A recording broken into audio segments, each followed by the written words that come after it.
Así como estás de pie, vamos a orar al Señor. Señor, gracias te damos en esta tarde por estar en este lugar y permitirnos orar, adorar, servirte.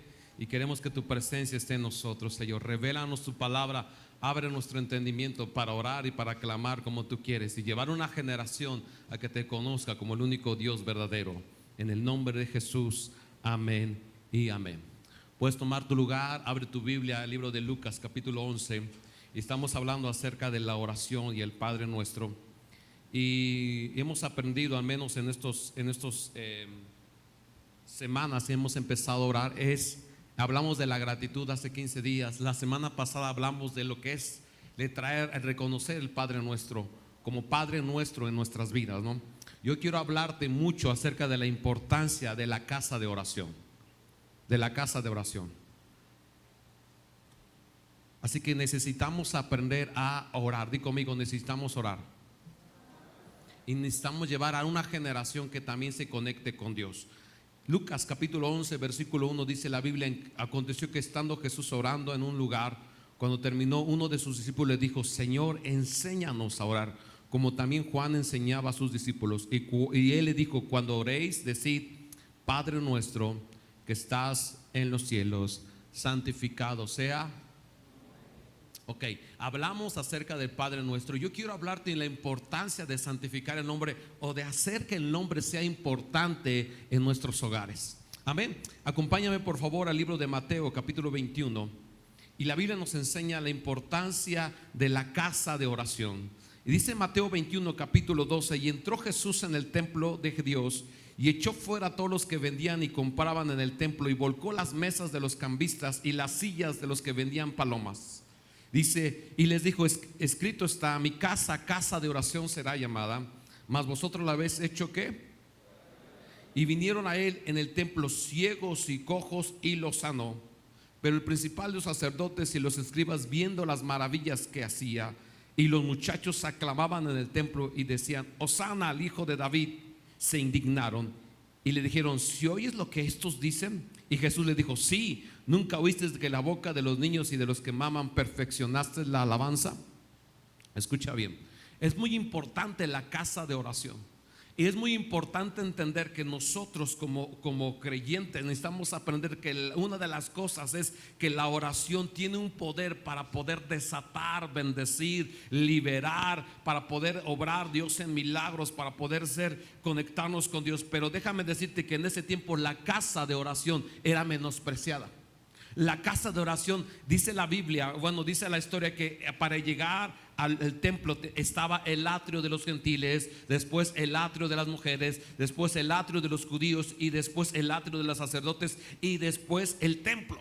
Entonces la gente que iba a ofrecer su sacrificio, era el tiempo de la Pascua, y de todas las multitudes, de todas las regiones, la gente venía a Jerusalén a ofrecer gratitud y ofrenda y sacrificio. Y la gente tenía que tener cargando su oveja, su paloma, y de tal manera que venir a ofrecer en gratitud a Dios.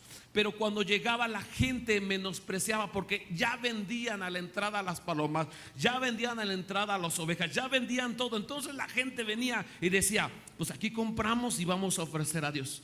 Afuera del templo estaba, supongamos que la paloma estaba a 50 pesos. Adentro del templo la paloma estaba a 250 pesos. La diferencia era que cuando era adentro la paloma era limpia, y cuando era afuera la paloma no sabemos cómo era. Y así la gente venía, compraba, y tal manera que habían compradores, vendedores de vacas, de corderos, y había vendedores de palomas, de todo, y todos hacían negocio dentro del templo. Y estaban también los cambistas. Los cambistas eran los que intercambiaban las monedas, porque venían monedas de Egipcio, monedas de Siria y monedas de todos lados, y llegaban a Jerusalén, tenían que depositar la moneda, y entonces iban con los cambistas: y me cambias este dólar por pesos, y órale pues. Iban a ofrecer ofrenda. El problema era que la gente, el lugar de los atrios de los gentiles, era para gente extranjera como tú y como yo. Si queremos ir, supongamos, a Jerusalén, había un lugar especial para nosotros, para poder adorar a Dios, para poder decir: gracias, Señor, porque hemos conocido tu nombre y te glorificamos. El problema era que cuando tú llegabas a ese lugar había tianguis. ¿Sí te tocó cuando veníamos a la iglesia y había tianguis aquí? ¿Afuera? Imagínate que el tianguis fuera afuera y fuera adentro. Tú queriendo adorar y alabar a Dios y con permiso, por favor, 2x5, dos cubrebocas, dice mi esposa, 2x5, 2x5. Y tú queriendo adorar a Dios y queriéndote postrarte, pero imagínate que quieras postrarte en medio del tianguis y adorar a Dios. Se te va la paloma. ¿Me ayudan, servidores? Se te va la paloma. En medio de todo este tiempo, en medio de toda la circunstancia, te pedimos al Señor que venga. Pero cuando pedimos al Señor que venga, entonces había un problema, que el lugar donde estaba era un lugar de mercado. Di conmigo, había un menosprecio a la casa de oración. Llega Jesús a ese lugar y ve todo el argüente que se hace y empezó a volcar. Imagínate que llega Jesús y empieza a volcar todo el tianguis. Pero espérate tantito, Jesús, es que mi casa de oración será llamada y ustedes la han convertido en un lugar de negocio, en una cueva de ladrones. Ahora yo te hago una pregunta. ¿No así se parece nuestra casa? Porque Dios nos salvó para que fuéramos casa de adoración, de comunión con Él. Pero hay veces que nosotros no le damos la importancia sino hasta el domingo. Pero lunes, martes, miércoles y jueves, todos esos días tiene que ser una casa de oración todo el tiempo a Dios. Y te voy a explicar por qué. Entonces, la necesidad de que Dios esté en nuestra casa. Yo te pregunto, ¿para qué es necesario que Dios esté en tu casa? Hola, ¿para qué Dios es necesario que Dios esté en tu casa? No sabes. Para que Dios te bendiga, para que seas de bendición, para que Dios te guarde, para que Dios te sane, para que Dios haga milagros, para que Dios te cubra, para que Dios te cerque, para que Dios esté con. Para que Dios esté con. Pero cuando yo hago un menosprecio de la casa, de mi casa, de que Dios esté conmigo, entonces va a haber un mercado. No va a ser Dios lo importante, sino van a ser otras cosas importantes. ¿Por qué no te comunicas con Dios el lunes, martes, miércoles? Es que tengo mucho trabajo, es que llego cansado, es que estoy haciendo esto, es que estoy haciendo el otro. Y cuando llega domingo, dice, hoy sí voy a la casa de Dios. Pero el pastor, que no se tarde 2 horas porque ya me da sueño. Y la importancia, escucha bien, la importancia cuando Jesús entró a ese lugar, vio que la gente estaba vendiendo, vio que la gente estaba comerciando, vio que habían cambistas y entonces volcó inmediatamente todo, volteó todo. Yo no me imagino, pero yo puedo decir, ¿cómo es que Jesús se atrevió a hacer tal locura? Y la Biblia dice, porque tuvo el celo por su casa. Cuando te entra un celo, cuando dices, esto es mío, me pertenece, este no es así, te enojas. Ahí ves a las hermanitas, cuando le pide una hermanita o una persona, la vecina le pide el sartén. Tú lo cuidas tan hermoso que no se cochambre, que no se ensucie. Y tú dices, wow, tengo mi sartén bien preferido y bien hermoso. Dice la vecina, préstame tu sartén, por favor, es que tengo que. Y tú le prestas con todo amor el sartén, pero te lo regresa todo flameado, con el huevo todavía estampado ahí. Y tú dices, hijo de mi vida. Y tú quieres echarle bronca a la vecina porque dice, así no te lo di, así no te lo presté, así. Y te enojas porque te entra un celo por lo que es tuyo. El problema es que cuando venimos a Dios, Jesús entró al templo y dijo, mi casa de comunión, donde yo tengo una amistad con Dios, se ha convertido en un lugar de prostitución, en un lugar de vendimia, en un lugar de menosprecio. Y tú y yo tenemos que aprender que cuando buscamos a Dios, sea en nuestra casa, sea en el templo, sea en cualquier lugar, tiene que ser un lugar limpio, sagrado, sin contaminación, sin menosprecio. Si tú vienes a adorar y ya.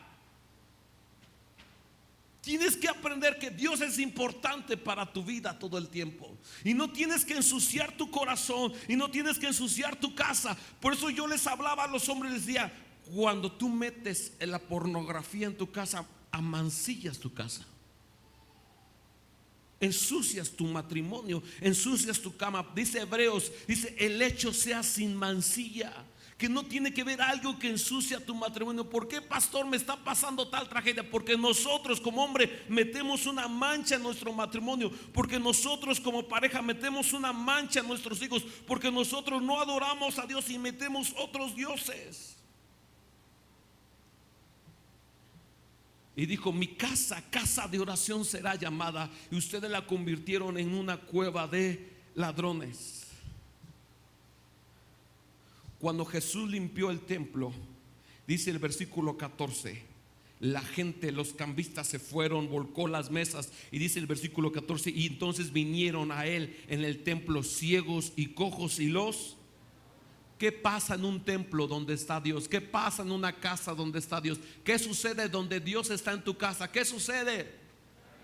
Hay sanidad, hermano, hay milagro, todo está bien. No te peleas con la esposa, no te peleas con los hijos, todo va muy bien. Dios te bendice, Dios te guarda. Estás contento con lo que tienes, te dé mucho, te dé poco, estás contento. El problema es si Dios está en mi casa o no. Acompáñame por favor al libro de Primera de Samuel. Primera de Samuel nos habla de un hombre llamado la casa de Elí. Primera de Samuel capítulo 1 dice la Biblia, capítulo 2 versículo 12 dice así: los hijos de Elí eran hombres impíos y no tenían conocimiento de Jehová. Eso subráyalo en tu Biblia. No tenían conocimiento de Jehová. ¿No tenían qué? Qué peligroso es con una casa de oración los hijos no conozcan a Dios. Y dice, y era costumbre de los sacerdotes con el pueblo que cuando alguno ofrecía sacrificio, venía el criado del sacerdote mientras se cocía la carne, trayendo en su mano un garfio de 3 dientes, y lo metía en el perol, en la olla y en el caldero y en la marmita, y todo lo que sacaba del garfio el sacerdote lo tomaba para sí. De esta manera hacía con todo Israel que venía a Silo. El Silo era la casa de Dios en ese tiempo. Asimismo, antes de quemar la grosura, venía el criado del sacerdote y decía al que sacrificaba: da carne que asar para el sacerdote, porque no tomará de ti carne cocida, sino cruda. Y si el hombre le respondía: queme la grosura primero a Dios y después tome tanto como quieras, él respondía: no, sino dame ahora a mí mismo, de otra manera yo lo tomaré por la fuerza. Y era pues muy grande delante de Jehová el pecado de los jóvenes, porque los hombres menospreciaban las ofrendas de Jehová. Fíjate, los hijos del sacerdote Elí, hombres impíos, hijos impíos que no conocían a Dios, de tal manera que estos hijos hacían como querían con el sacerdocio. Escucha bien. Cuando una casa está a patas para arriba, los hijos no saben qué dirección tomar. No saben ni utilizar la Biblia, no saben la importancia. Nosotros orábamos en la mañana por los hijos porque había una indignación, porque hay esta generación. El año pasado, 2020, fue el juicio a los padres. La generación del 2021 es el juicio a los hijos. Y esta generación, escúchame bien, esta generación necesita conocer a Dios. ¿Por qué? Porque si no conoce a Dios en casa, entonces va a haber un menosprecio y no vamos a poder conectar esta generación con Dios. Esta generación tiene que aprender a orar. Esta generación tiene que aprender a clamar. Esta generación tiene que aprender a orar. Mientras más tú como padre y tú y yo metamos a los hijos en oración, se van a encontrar con Dios. ¿Por qué? Porque es nuestra responsabilidad. El pacto que Dios había hecho con Elí es que los hijos conocieran a Dios. Pero empieza el versículo 12 y dice: no tenían conocimiento de Dios y hacían lo que querían.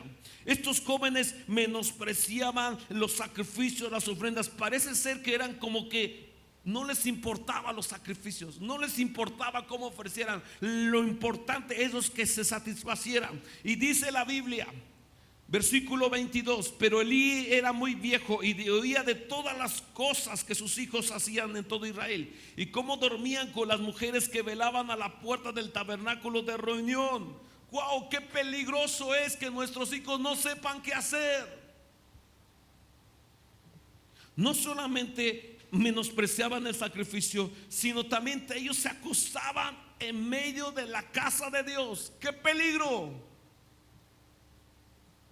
Qué peligroso es que en nuestra casa nuestros hijos vean pornografía. Que es en nuestra casa que nuestros hijos estén más pegados a redes sociales que a Dios. Qué peligroso es que en nuestra casa haya más rebeldía que obediencia.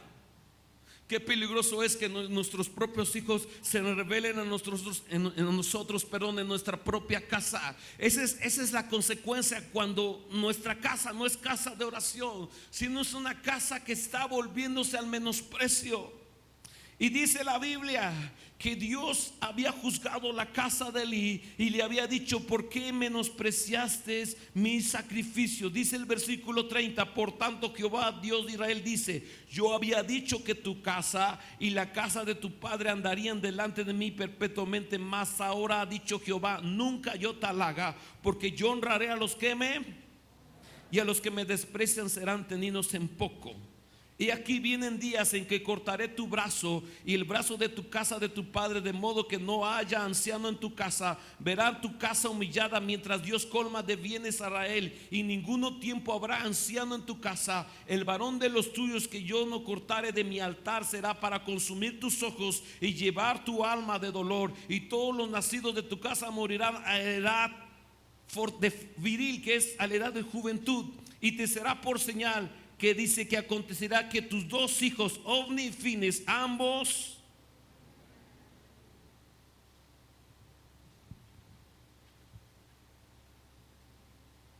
...2021, un año de juicio.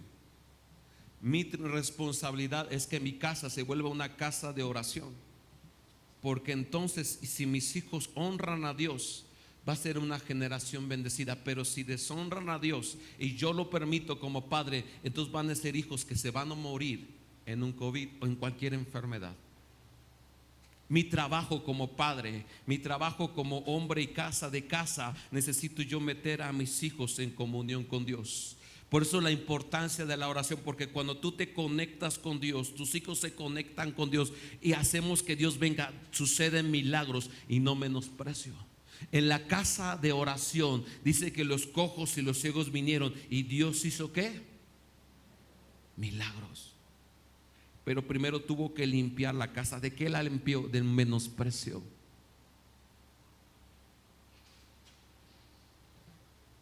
Y somos responsables de que nuestros hijos busquen a Dios.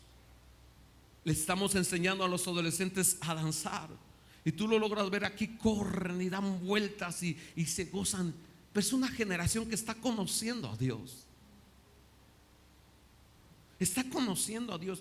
Falta que oren, que clamen. Falta que vean a Dios. Y déjame decirte que en medio de ese tiempo, escucha bien. Ahí regrésate por favor al libro de Mateo, capítulo 21. Mientras, versículo 15. Fíjate, los sacerdotes, los hombres, los fariseos, los escribas, viendo las maravillas que hacía, y los muchachos, fíjate lo que pasaba. Los muchachos aclamaban ¿en dónde? Los muchachos aclamaban ¿en dónde? ¿Sí lo estás leyendo? Los muchachos aclamaban ¿en dónde? ¿Qué es lo que hace Jesús cuando ordena una casa? Que aún los mismos jóvenes gritan, claman, dicen: wow, Dios es verdadero.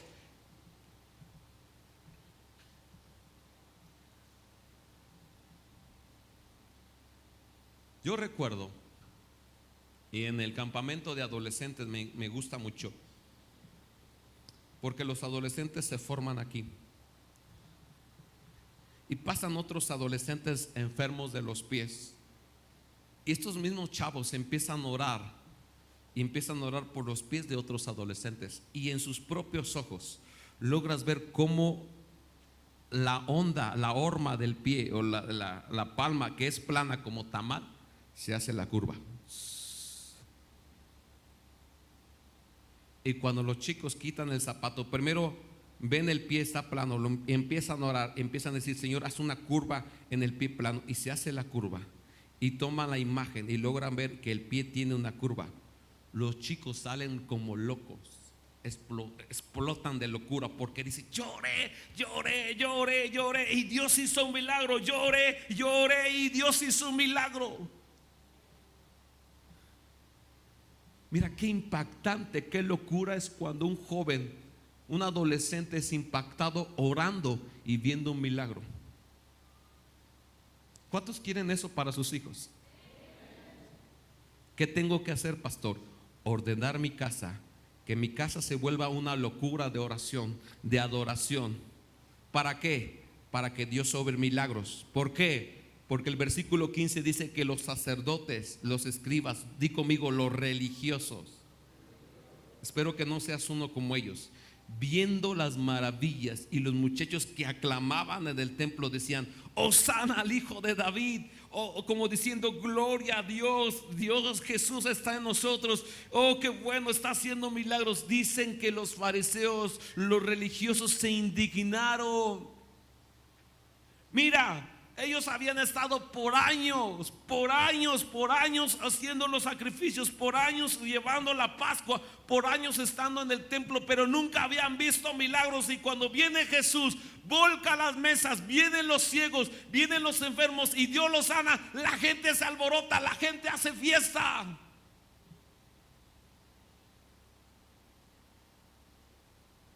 No solamente nos regocijamos por alabar a Dios, nos tenemos que regocijar porque tú vas a ver y has visto, y en este lugar hemos testificado de gente que Dios ha sanado de la nada, no ha visto, no, cómo pasó, no lo sabemos, pero Dios ha hecho milagros. Esto es lo que sucede cuando empezamos a glorificar a Dios. Pero fíjate, lo más sorprendente es que tú vayas a casa, te encierres con tus hijos, empieces a orar, caiga la presencia de Dios en tu casa y venga la vecina y diga: oye, ¿me puedes ayudar? Es que tengo mi hijo enfermo. Y tú y con tus hijos, o tus hijos, vayan corriendo a esa casa, oren por ese muchacho y Dios lo sane. ¡Qué milagroso! ¡Qué grito de júbilo! ¡Qué honra! ¡Qué gloria a Dios!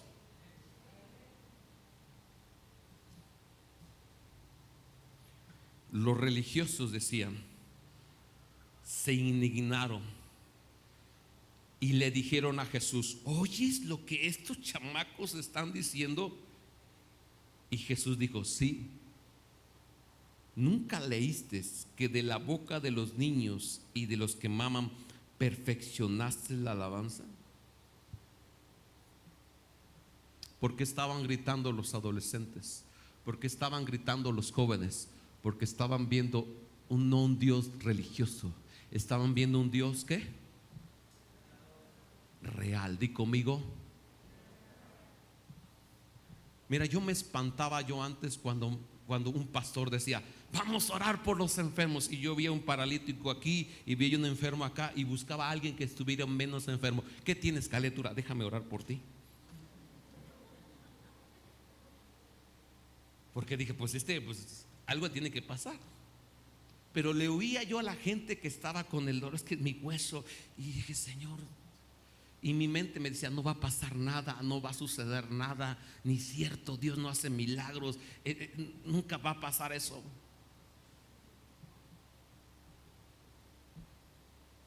Pero hubo alguien que me desafió, porque me dijo: el diablo solamente hace que tú menosprecies la presencia, pero si tú te atreves a arrebatar lo que te pertenece, Dios, escucha bien, Dios va a hacer un milagro. Entonces, en ese tiempo, en una predicación, yo recuerdo cuando dice: vamos a orar, y tenía yo un hombre de este lado, estábamos en la sierra de Puebla, y había un hombre que venía con un dolor de espalda terrible, que era una gente, escucha bien, era una gente nuevecita. Habíamos hecho en una escuela, se había invitado a toda la comunidad, y yo recuerdo que eran más de 200 gentes que estaban en ese lugar. El pastor estaba predicando y todos los que estábamos abajo dice: vamos a orar por la gente enferma. Y yo me acerqué a un hombre, yo recuerdo él, un hombre altísimo de la sierra, y le digo: ¿qué enfermedad tienes? Y me dice: tengo un dolor terrible de huesos que no puedo ni doblarme. Me dijeron que iban a orar por sanidad. Digo: sí, es cierto. Y todos pusimos nuestras manos sobre cada enfermo y empezamos a orar. Yo recuerdo que le dije: Señor, eres el mismo Dios en mi casa, eres el mismo Dios aquí, eres el mismo Dios en cualquier lugar, y haz un milagro por este hombre para que te crea y para ver a que Dios es real. Y empecé a orar por él y puse mi mano sobre su espalda. Y cuando puse mi mano sobre su espalda, él cuenta, dice: usted cuando puso su mano, yo sentí un calor y sentí como mis huesos se acomodaban. Cuando el pastor dejamos de orar, y entonces ese lugar preguntó: ¿quién Dios ha sanado? Y este hombre levantó su mano. Yo cuando levantó su mano empecé a llorar. Y yo dije: ¿qué te pasó? Dice: cuando tú pusiste tu mano, sentí como mis huesos se acomodaban. Tenía un dolor terrible, pero cuando tú dejaste de orar, sentí un alivio. Y le dice el pastor: a ver, agáchate, a ver, camina, a ver, haz. Y empezó a caminar el hombre, empezó a brincar, y todo el lugar empezó a alocarse porque él contó su testimonio. Otra señora contó su testimonio, y muchos que estaban ahí contaron su testimonio de cómo Dios había hecho milagros. Y toda la gente que era de este pueblo, toda la gente que no conocía, empezó a ver cómo Dios era real.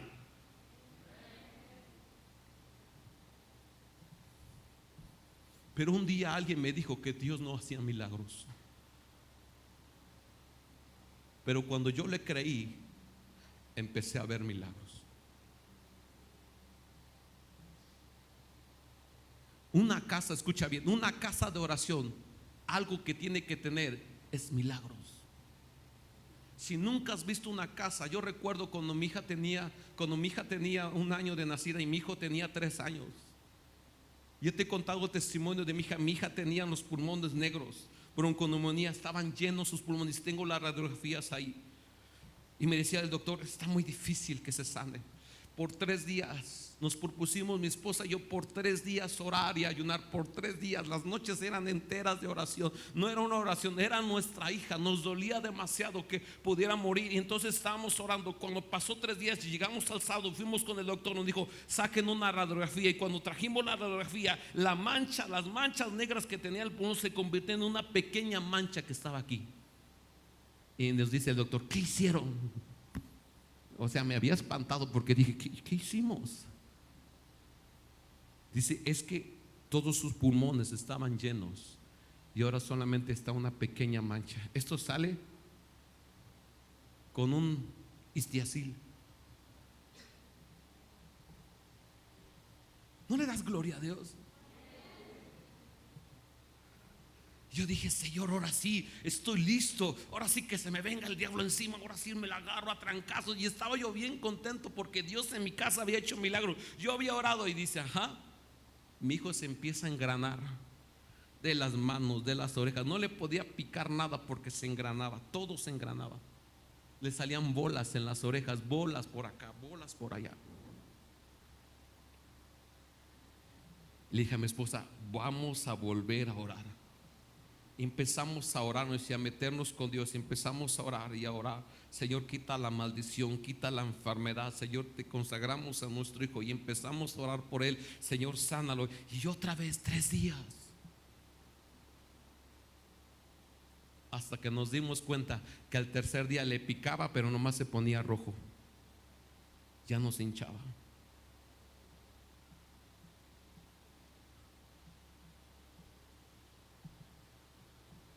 Pastor, pero eso es que usted es pastor. No, no era pastor, no era líder, no era nada. Era como tú, pero sin fe. Mi casa estaba patas para arriba. Tuvo que venir Dios y volcar mis mesas. No había santidad en mi casa. Mis tiempos de oración eran 5 minutos, nunca fueron de horas.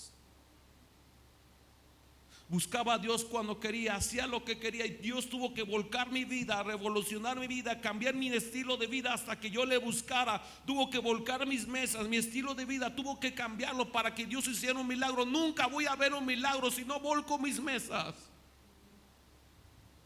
Si tu estilo de vida no cambia, nunca vas a ver un milagro de Dios. Si no volcas tus mesas, nunca vas a ver a Dios, ni un milagro vas a ver. Hemos visto milagros aquí, milagros tras milagros, y hemos visto a Dios porque los padres se han decidido a volcar sus mesas, a orar y a chillarle a Dios horas, noches tras noches. diciendo: haz un milagro, Señor, haz un milagro. ¿Te acuerdas de Caleb? Como vimos a Mari y después a Josué, vimos chillando y orando a Dios por un milagro de Caleb: quita el cáncer. Pero no sirvió una hora, hermano. Una casa no es casa de oración si oras una hora. Jesús dice: no pudieron orar conmigo una sola hora. Jesús, el mínimo. Y yo te puedo decir, no es ni siquiera algo que signifique una hora, simplemente es una iniciación a la oración. Realmente Dios nos necesita pegados ahí hasta ver a Dios insistentemente. Lucas capítulo 11 habla acerca de la oración.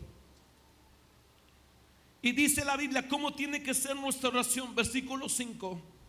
Y le dijo también: ¿quién de vosotros tenga un amigo, va a él en medianoche y le dice: amigo, préstame 3 panes, porque un amigo mío ha venido a mí de viaje y no tengo que ponerle delante?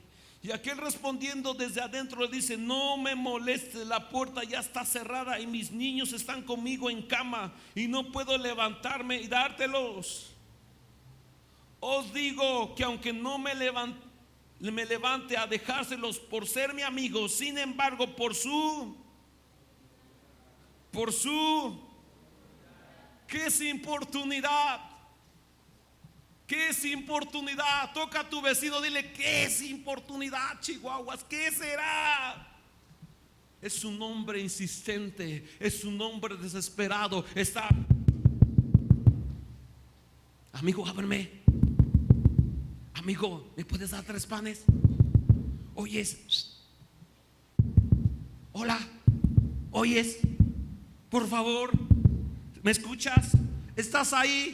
¿Te puedes despertar? Lo necesito, me urge, oyes. ¿No te es molesto que alguien está? Insiste, insiste, insiste. Parecen nuestros hijos. Papá, ¿me das 5 pesos? Ahorita, ¿me das 5 pesos? ¿Ya? ¿Sí? ¿Me puedes dar 5 pesos? Oyes, papá, ¿me das 5 pesos? Oyes, papá, ¿ya? ¿Sí? Por favor, ¿ya? Por favor. Ya, Chihuahua, ten 10. ¿Por qué respondes a la insistencia? Porque estás molesta y molesta y molesta. Y para Dios no es molesto. ¿Sabes lo que le gusta a Dios? La insistencia. Señor, aquí está un pecador. ¿Puedes cambiar mi familia? ¿Puedes cambiar mis hijos, please? ¿No? Bueno, sabía que no ibas a contestar.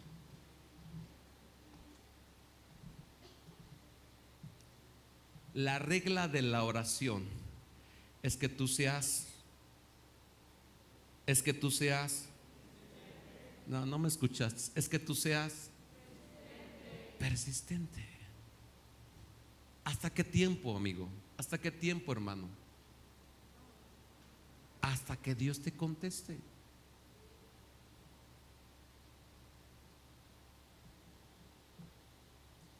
El menosprecio de la casa de oración es que los chicos alababan a Dios y los fariseos, los religiosos, los callaban. Ninguna casa va a ser de oración cuando no existe búsqueda de Dios. ¿Quieres ver milagros en tu casa? En tu casa necesitas buscar a Dios. Ponerte de rodillas, agarrar tu Biblia, poner tu música de oración y decirle: Señor, aquí está un desesperado, un loco que quiere tu presencia en mi casa, que quiere tu presencia en mi vida. Aquí está un desesperado. ¿Me ayudas, Ludín, por favor? Daniel capítulo 21.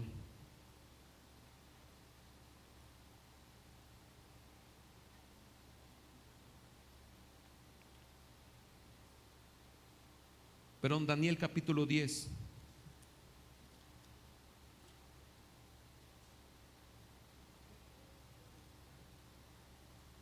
Versículo 12. Daniel 10:12. Dice la Biblia: entonces me dijo Daniel: no temas, porque desde el día que dispusiste tu corazón a entender y a humillarte en la presencia de tu Dios, fueron oídas tus palabras, y a causa de tus palabras yo he venido. Mas el príncipe del reino de Persia se me opuso durante 21 días, pero he aquí Miguel, uno de los principales príncipes, vino para ayudarme, y dice que quedé allí con los reyes de Persia. Ahora, el capítulo 10, versículo 2 dice así: en aquellos días yo, Daniel, estuve afligido por espacio de 3 semanas, 21 días. No comí manjar delicado, ni entró en mi boca carne ni vino, ni me ungió con ungüento, hasta que se cumplieron las 3 semanas.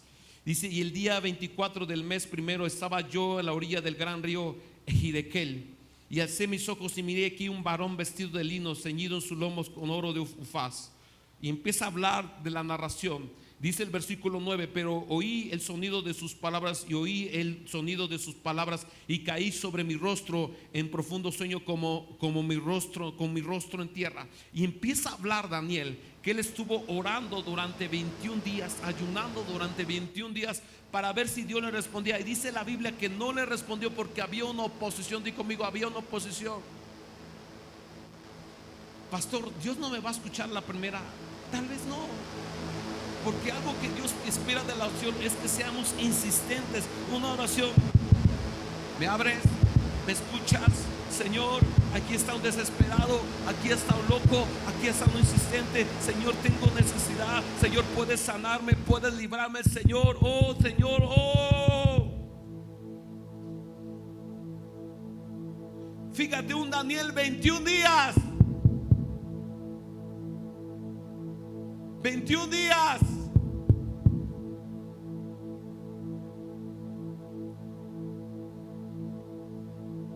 Y cuando llega este ángel, le dice: por causa de tus palabras, por causa de tus palabras yo he venido. ¿Por causa de qué? Hay veces cuando empezamos a orar y se nos van las palabras en 5 minutos. Y más con este trapabocas que tenemos, que se nos va, o sea, no sabemos si estamos orando o no. Pero por causa de tus palabras, 21 días fuimos oídos. Quiere decir que nuestra persistencia, pase lo que pase, yo tengo que estar peleando, porque hay un enemigo que no va a querer que Dios me bendiga. 21 días dice la Biblia, pero vino, dice, estuve detenido, mas el príncipe del reino de Persia se me opuso durante 21 días. Hay algo que va a detener tu oración. Dios, Satanás no va a querer que Dios te hable. No vamos a escuchar a Dios, al contrario, el diablo dice: ya que estás orando, levántate, hay que trabajar, hay que moverse. Si no Dios te da, busca por otro lado. Si no sanas, búscate otra cosa, busca una salida fácil. No estés aquí como loco. Dios no te va a escuchar. Durante 21 días el diablo quiso mover a Daniel. Yo te pregunto en esta tarde: ¿cómo es tu oración? ¿Persistente?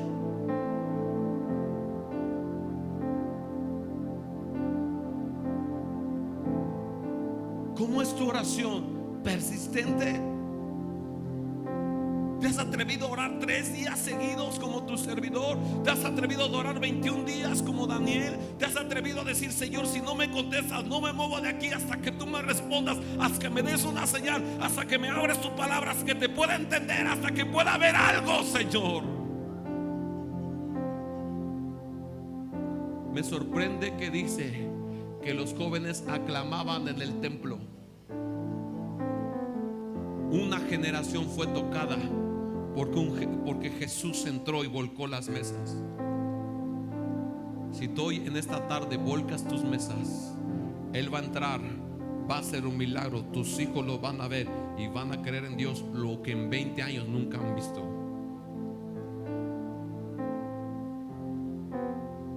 Pero solamente falta de un loco que crea. Falta de un desesperado que grite.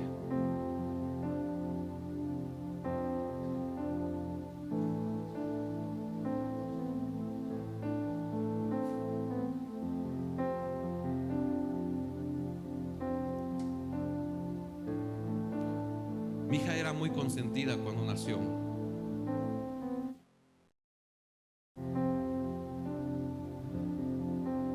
Y un día estaba mi esposa en casa y se privó mi hija. Se puso de esas que se privan y se ponen moradas.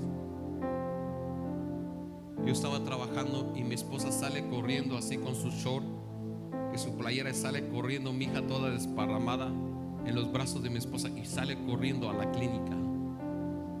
Y yo bajo corriendo y le alcanzo a la clínica y ella llorando a lágrimas y le digo: ¿qué pasó? Dice: tu hija se privó. No sabíamos, éramos recién casados, no sabíamos nada de los niños, vivíamos.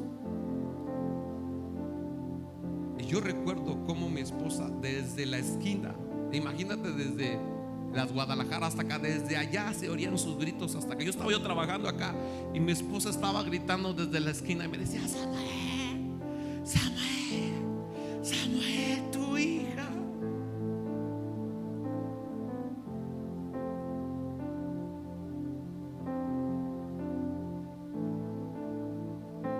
Yo quiero que te pares en la esquina y eso es desesperación, ¿sí o no?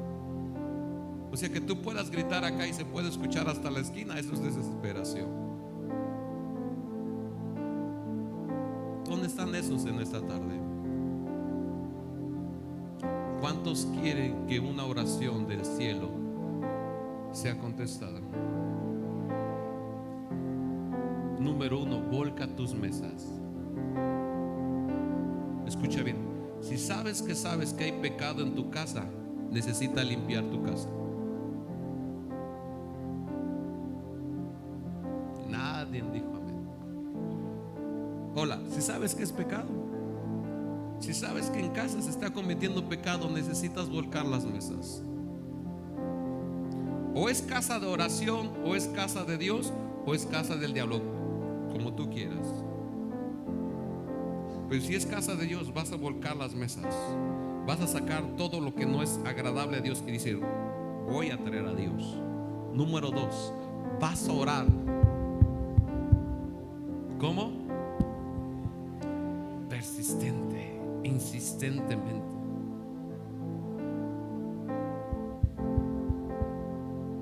¿Qué crees que va a pasar? Dios va a hacer un milagro, y cuando Dios haga un milagro ahí, tú vas a clamar y lo vas a publicar por todos lados. ¿Cuántos quieren ver eso en su casa? Ponte de pie en esta hora.